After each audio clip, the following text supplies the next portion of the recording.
할렐루야. 오늘도 복되고 귀한 새벽 기도의 자리에 나온 성도님들을 환영합니다. 2024년 11월 7일 목요일 새벽 기도회를 시작합니다. 오늘 우리에게 주신 하나님의 말씀은 디모데전서 4장 1절부터 16절까지 말씀입니다. 그러나 성령이 밝히 말씀하시기를 후일에 어떤 사람들이 믿음에서 떠나 미혹하는 영과 귀신의 가르침을 따르리라 하셨으니 자기 양심이 화인을 맞아서 외식함으로 거짓말하는 자들이라. 혼인을 금하고 어떤 음식물은 먹지 말라고 할 터이나 음식물은 하나님이 지으신 바니 믿는 자들과 진리를 아는 자들이 감사함으로 받을 것이니라. 하나님께서 지으신 모든 것이 선함에 감사함으로 받으면 버릴 것이 없나니 하나님의 말씀과 기도로 거룩하여짐이라. 내가 이것으로 형제를 깨우치면 그리스도 예수의 좋은 일꾼이 되어 믿음의 말씀과 내가 따르는 좋은 교훈으로 양육을 받으리라. 망령되고 허탄한 신화를 버리고 경건에 이르도록 내 자신을 연단하라. 육체의 연단은 약간의 유익이 있으나 경건은 범사에 유익하니 금생과 내생의 약속이 있느니라. 미쁘다 이 말이여 모든 사람이 받을 만하도다. 이를 위하여 우리가 수고하고 힘쓰는 것은 우리 소망을 살아계신 하나님께 두미니 곧 모든 사람 특히 믿는 자들의 구주시라. 너는 이것들을 명하고 가르치라. 누구든지 내 연소함을 업신여기지 못하게 하고 오직 말과 행실과 사랑과 믿음과 정절에 있어서 믿는 자에게 본이 되어 내가 이를 때까지 읽는 것과 권하는 것과 가르치는 것에 전념하라. 내 속에 있는 은사 곧 장로의 회에서 안수받을 때에 예언을 통하여 받은 것을 가볍게 여기지 말며 이 모든 일에 전심전력하여 너의 성숙함을 모든 사람에게 나타나게 하라. 내가 내 자신과 가르침을 살펴 이를 계속하라. 이것을 행함으로 내 자신과 내게 듣는 자를 구원하리라. 아멘. 바울이 디모데 전후서를 통하여서 에베소 교회에서 목회하는 디모데에게 목회적 권면을 주고 있습니다. 그 권면의 가장 중요한 핵심은 복음의 진리를 지키라라는 것입니다. 그래서 무엇이 잘못된 것인가를 분별하는 일을 강조하고 있는 거죠. 오늘 우리가 읽은 본문에서도 후일에 믿음에서 떠나 미혹해 하는 영과 귀신의 가르침을 따를 것을 경고하고 있습니다. 결국 죄라는 것은 하나님과의 영적인 관계를 거부하는 것이고 사단의 권세 아래에 사로잡히는 것입니다. 그런 의미에서 믿음과 진리에서 떠나면 결국 이 말씀처럼 미혹해 하는 영과 귀신의 가르침을 따르는 것입니다. 그러면 이 거짓된 가르침의 내용이 무엇입니까? 3절에 보니까 혼인을 금하고 어떤 음식물은 먹지 말라라는 거죠. 이것은 초대 기독교의 가장 위협적인 이단이었던 영지주의를 말하고 있습니다. 영지주의는 쉽게 말하면 물질 세계는 악하고 영적 세계는 선하다라는 헬라의 가르침에서 비롯된 이단 사상입니다. 물질 세계가 악하다라는 생각 아래 금욕주의를 주장합니다. 육체와 관련된 모든 욕망을 제거해야 한다라고 해서 결혼도 금하고 금식을 권장하였습니다. 그러나 바울은 음식물은 하나님이 지으신 바니 감사함으로 받으라라고 하였고요. 5절에 말씀과 기도로 거룩하여진다라고 하였습니다. 고린도전서에서도 하나님이 지으신 모든 것이 선함에 감사함으로 받으면 버릴 것이 없다라고도 얘기하였습니다.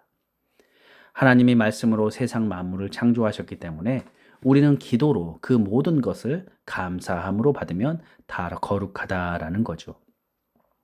이것은 단지 음식에 관한 문제로 끝나는 것이 아닙니다. 우리 삶의 모든 형편과 상황을 우리는 이 시각에서 이해할 수 있어야 합니다.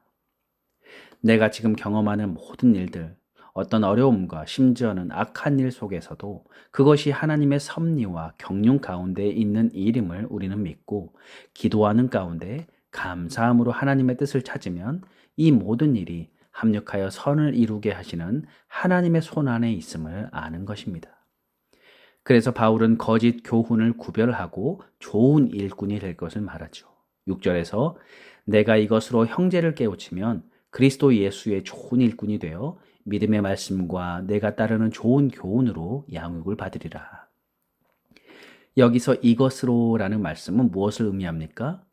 이것은 곧 거짓 선생을 구별하여서 바른 믿음과 바른 진리를 증거하도록 하라라는 것이죠.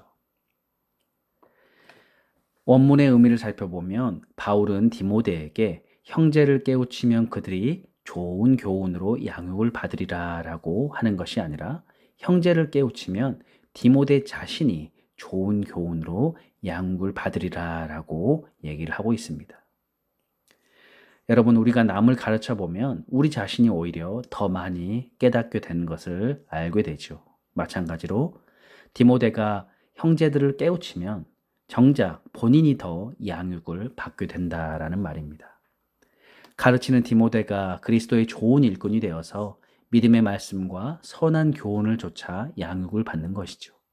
그래서 목회자도 늘 양육을 받아야 하는 것입니다. 목회자도 이미 완성된 것으로 여기며 말하는 것이 아니라 내가 먼저 믿음의 말씀과 좋은 교훈으로 양육받아야 하는 것입니다. 그래서 7절 말씀에서도 이렇게 권면하고 있죠. 7절, 망령되고 허탄한 신화를 버리고 경건에 이르도록 내 자신을 연단하라. 8절에 보면 육체의 연습은 약간의 유익이 있으나 그러나 경건에 이르는 연습은 범사의 유익이 있다라고 합니다. 여러분, 우리는 우리의 건강과 육체를 강건하게 하기 위해서 오늘날 많은 사람들이 얼마나 많은 힘과 정성과 열정과 물질을 쏟아붓고 있습니까? 약간의 유익이 있는 이 육체의 연습에도 사람들은 많이 투자합니다. 그렇다면 범사에 유익한 이 경건에 이르는 연습에 우리는 얼마나 시간을 할애하고 있습니까? 경건이란 금생과 내생에 다 약속이 있는 것입니다. 이것은 이 땅의 삶에서도 하나님이 주신 평안을 누리고 죽어서도 영생을 누린다라는 의미입니다. 그러면 우리는 이것을 위해서 많은 경건의 연습을 해야 할 것입니다. 그렇다면 도대체 경건에 이르는 연습은 무엇일까요? 경건에 이르는 연습이 무엇인지를 알기 위해서는 경건이란 무엇인지를 우리가 먼저 알아야 합니다. 경건이란 바로 하나님의 성품을 닮아가는 것이 경건입니다. 레위기 11장 45절에서 내가 거룩하니 너희도 거룩하라 라고 하나님 말씀하셨죠. 곧 예수님을 닮은 것이 경건입니다. 이 경건을 우리는 어떻게 연습하고 훈련하고 있습니까? 그것은 바로 다름 아닌 교회를 통하여 우리가 훈련하는 것입니다. 하나님이 한 몸 되게 하신 성도와의 관계 속에서 우리는 예수님의 성품을 따라서 온유와 겸손과 사랑과 인내와 자비와 양선으로 성령이 하나 되게 하신 것을 힘써 지켜서 온전한 그리스도의 몸을 이루고자 우리가 서로 사랑하는 것이야말로 경건을 훈련하는 것이고 우리 자신을 연단하는 것입니다. 그래서 마침내 성숙하고 온전한 신앙인으로 양육되는 것이죠. 그래서 결론적인 말씀으로 바울은 16절에 이렇게 권면하죠. 내가 내 자신과 가르침을 살펴 이 일을 계속하라. 이것을 행함으로 내 자신과 내게 듣는 자를 구원하리라 라고 얘기하죠. 바울은 디모데에게 끊임없이 자신과 가르침을 살피라 라고 얘기합니다. 과연 디모데 자신은 남을 가르치는 대로 살고 있는지를 항상 점검하라라는 거죠. 자기가 전한 주의 말씀, 교훈을 따라서 끊임없이 경건의 연습을 할 때에 마침내 자기 자신과 듣는 자를 구원하게 된다. 온전한 믿음의 사람으로 양육하게 될 것이다 라고 얘기하죠. 그런데 이때 가르치는 자로서 디모데가 명심해야 할 것이 두 가지가 있습니다. 먼저는 12절 13절에 보니까 말씀에 전념하라라는 거죠. 13절 내가 이를 때까지 읽는 것과 권하는 것과 가르치는 것에 전념하라. 디모데는 말씀을 가르치는 자로서 말씀에 전념해야 합니다. 그런데 이때 방해가 되는 것이 무엇이었습니까? 12절에 보니까 그의 연소함이었습니다. 디모데가 나이가 어리다는 이유로 자칫 가르치는 권위가 약해질 수 있었습니다. 그러나 진정한 권위는 외모가 아닌 말씀 안에서 진실한 믿음과 행함에 있음을 기억하고 말씀에 전력하라라는 거죠. 가르친 자의 권위는 오직 말씀에 있기 때문입니다. 오늘 우리도 마찬가지죠. 교회는 건물이나 시설이나 성도 수를 가지고 그것을 자랑하고 자부심을 갖는 것이 아닙니다. 교회는 말과 행실로 서로 사랑하고 믿음과 정절을 지키고 말씀이 중심이 되었는가가 중요한 것입니다. 이것이야말로 교회의 참된 권위이고 능력일 것입니다. 마찬가지로 우리 믿는 성도들의 권위는 세상에서 외적인 능력이나 신분이 아니라 오직 말씀을 따라 살아가는 믿음의 행함에 있는 것입니다.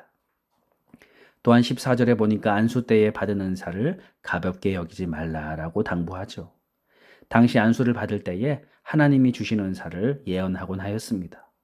디모데는 안수 받을 때에 가르치는 은사가 있음을 예언받았습니다.